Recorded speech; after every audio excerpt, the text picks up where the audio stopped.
ഹമാസിന്റെ ഏറ്റവും മിടുക്കനെ തീർത്ത ഇസ്രായേൽ ഹമാസിന്റെ ഏറ്റവും മിടുക്കനായ എഞ്ചിനീയറിംഗ് തലയായ ഡ്രോണും ആളില്ലാ വിമാനമൊക്കെ ഉണ്ടാക്കിക്കൊണ്ടിരുന്ന നിദർ അൽ നജാറിനെ ഹൂറികളുടെ അടുത്തേക്ക് കയറ്റി അയച്ച് ഇസ്രായേൽ. ഈ ടെറർ മോൻ ഹമാസിന്റെ ഏരിയൽ യൂണിറ്റിന്റെ തലവനാണ്. ഹമാസിന്റെ ഏരിയ ഡിഫൻസ് യൂണിറ്റിന്റെ തലവനാണ്. ഒക്ടോബർ 7 ഇസ്രായേലിനെതിരെ നടത്തിയ ആക്രമണത്തിന്റെ പ്രധാന സൂത്രധാരന്മാരിൽ ഒരാളായിരുന്ന ഇയാൾ ഇസ്രായേലിനും ഇസ്രായേലി പൗരന്മാർക്കും ഇസ്രായേൽ സൈന്യത്തിനും എതിരായി പ്രവർത്തിക്കുന്ന ആളായിരുന്നു. ഡിസംബർ 3 നടത്തിയ ഈ ഓപ്പറേഷനിൽ ഇസ്രായേൽ പൗരന്മാരെയും സൈന്യത്തിനെതിരെയും ആരെങ്കിലും പ്രവർത്തിച്ചാൽ അവരെ വെച്ച് പൊറുപ്പിക്കില്ല എന്ന് IDF ഒരിക്കൽ കൂടി തെളിയിച്ചു. ഇത്രയും ബുദ്ധിയുള്ള എഞ്ചിനീയർ തലയെ ഈ ഭൂമിയിലിട്ട് കഷ്ടപ്പെടുത്തണ്ടെന്ന് വിചാരിച്ച് അവർക്ക് ഏറ്റവും ഇഷ്ടമുള്ള ഹൂറികളുടെ നാട്ടിലേക്ക് ഹൂറികൾക്ക് സഞ്ചരിക്കാൻ ആളില്ലാ വിമാനങ്ങൾ ഉണ്ടാക്കുവാനും അവർക്ക് സന്തോഷിക്കാൻ ഫയർ വർക്ക്സ് നടത്തുവാനൊക്കെ ആയിട്ട് അങ്ങ് കയറ്റി അയച്ചിട്ടുണ്ട്. ടെർമോൻ ഇപ്പോൾ ഹൂറികളുടെ കൂടെ തേനൊഴുകുന്ന പുഴയിൽ ആളില്ലാ വിമാനം ഓടിക്കുകയും ഫയർ വർക്ക്സ് നടത്തുകയൊക്കെ ചെയ്ത് സന്തോഷിക്കുന്നുണ്ടാവും.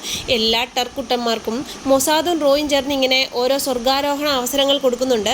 നിങ്ങളുടെ അഭിപ്രായം കമന്റ് ചെയ്യൂ.